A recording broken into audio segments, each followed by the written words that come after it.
अस्सलाम वालेकुम। क्या हाल है सबका? ठीक हो? आज बहुत प्यारी बारिश लगी हुई है इधर, बच्चे एंजॉय कर रहे हैं।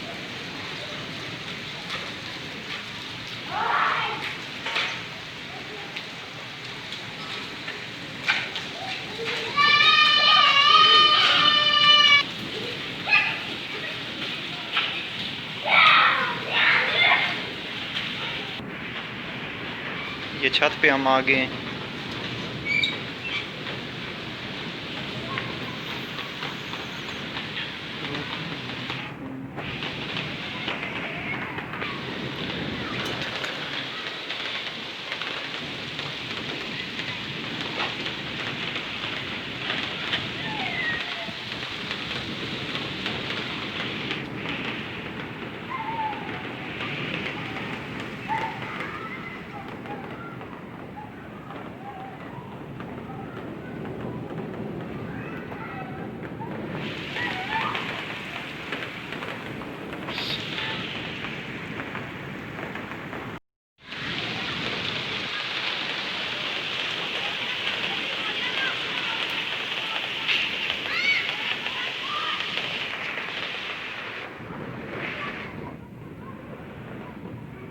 ये बच्चे गली में खेल रहे हैं।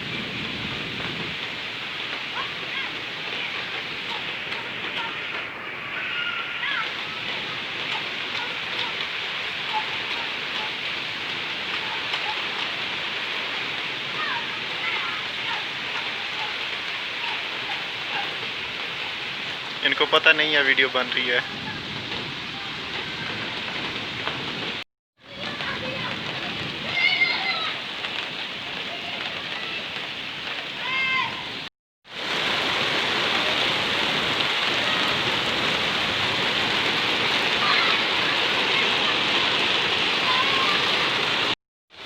अगर आपको मेरी वीडियो अच्छी लगी तो प्लीज़ सब्सक्राइब कर दें और लाइक करना ना भूलिएगा। शुक्रिया। अल्लाह हाफिज़।